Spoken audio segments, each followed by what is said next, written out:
Hello and welcome back to your own YouTube channel it's for Hindi 1 to 1 advance English structure के चार अलग अलग structures को करते हैं फटाफट से कवर देखते हैं कि आपके लिए इसमें क्या नया है। पहला है, जब तक तुम कड़ी मेहनत नहीं करोगे तुम सफल नहीं हो सकते। अब देखिए मतलब पहले दो जो स्ट्रक्चर्स हैं वो काफी सिमिलर हैं।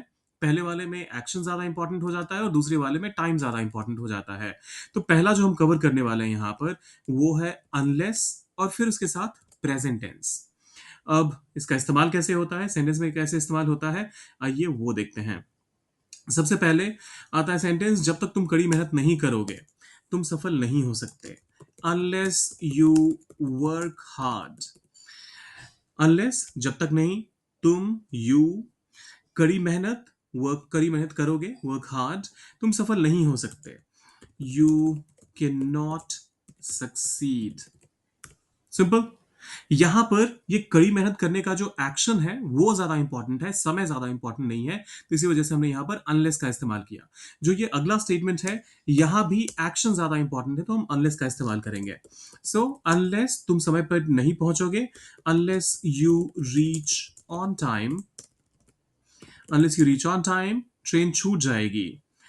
अब देखिए, ट्रेन छूट जाएगी जब आप कहते हैं तो आप ये कहना चाहते हैं कि तुम्हारी ट्रेन छूट जाएगी, तो आप कहेंगे you will miss the train.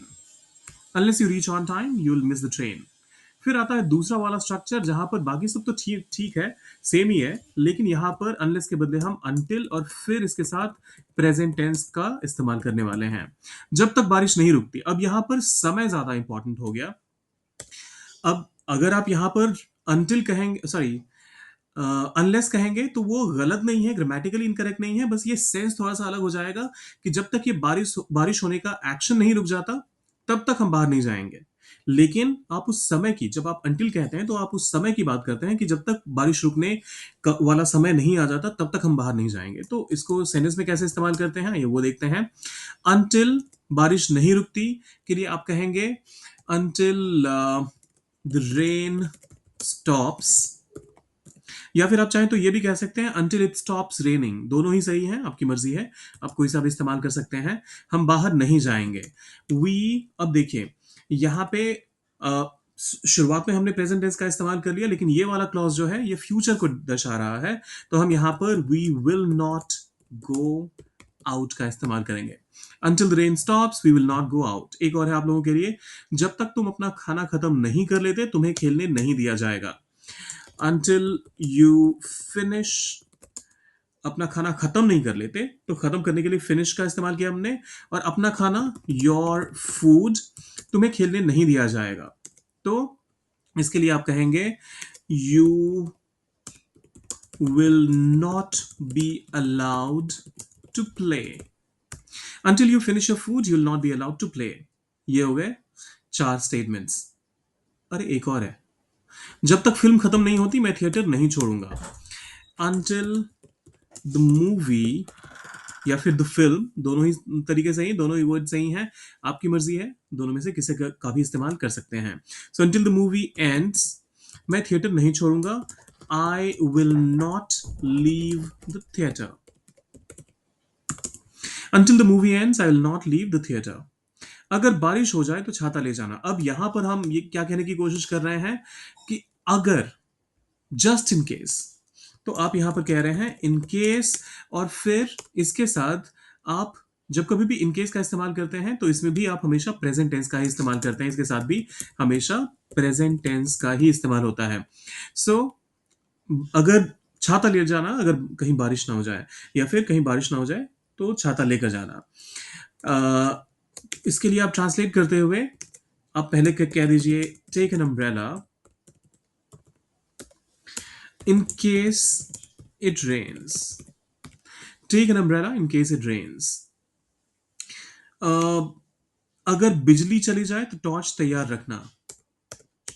फिर से कीप द टॉर्च, और टॉर्च को आप फ्लैश लाइट भी कह सकते हैं, वो बस अमेरिकन और ब्रिटिश इंग्लिश का फर्क है। सो कीप द टॉर्च, तैयार रखना, ready, in case there is a power cut. बिजली जाने के लिए आप पावर कट का इस्तेमाल कर सकते हैं, या फिर आप चाहें तो पावर गोज आउट का भी इस्तेमाल करते हैं। पावर गो आउट का मतलब यही होता है बिजली चले जाना, चले जाने के बारे में जब आप कहते हैं तो उस केस में पावर, गो आउट का भी इस्तेमाल सही होता है। फिर आता है अगला स्ट्रक्चर जहां पर आप ये कहते हैं वुड और वुड यू माइंड, और इसके साथ आप वर्ब का जो आईएनजी फॉर्म होता है आप उसका इस्तेमाल करते हैं। कहने का मतलब यह है कि तुम्हें बुरा तो नहीं लगेगा, तुम्हें कोई परेशानी तो नहीं होगी, क्या तुम ये काम कर पाओगे? तो ऐसे में आप शुरुआत करते हैं वुड यू माइंड से। सो वुड यू माइंड खिड़की खोलने में, ओपनिंग द विंडो। सिंपल। और क्योंकि ये एक सवाल है, would you mind opening the window, तो आप इसके बाद एक क्वेश्चन मार्क लगाएंगे। क्या तुम्हें धीरे बोलने में कोई दिक्कत होगी? Would you mind speaking slowly? फिर से question mark, would you mind speaking slowly?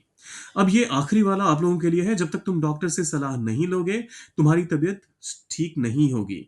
अब इसके बारे में सोचिए, यहां पर टाइम ज्यादा इंपॉर्टेंट नहीं है, ये एक्शन जो है वो ज्यादा इंपॉर्टेंट है डॉक्टर से सलाह लेने का। तो आप इसको इसके बारे में सोचिए, अनटिल या अनलेस किसका आप इस्तेमाल करेंगे यहां पर, और डॉक्टर से सलाह लेने के लिए आप कंसल्ट अ डॉक्टर का इस्तेमाल कर सकते हैं। और तबीयत ठीक नहीं होगी, अ, तबीयत ठीक होने के लिए आप हेल्थ इंप्रूव की बात कर सकते हैं।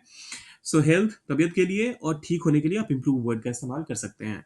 तो ये तो थे हमारे आज के स्टेटमेंट्स। जाने से पहले सब्सक्राइब, लाइक और शेयर करके जाइएगा। कंपटीशन अभी भी चल रहा है, और अगर आपने अभी तक के 12 स्टेटमेंट्स को, सॉरी 12 वर्ड्स को कैप्चर नहीं किया है तो फटाफट से कर लीजिए, क्योंकि सैटरडे को विनर्स का नाम अनाउंस होने वाला है। मिलते हैं जल्दी ही। Till then take care of yourself and keep learning.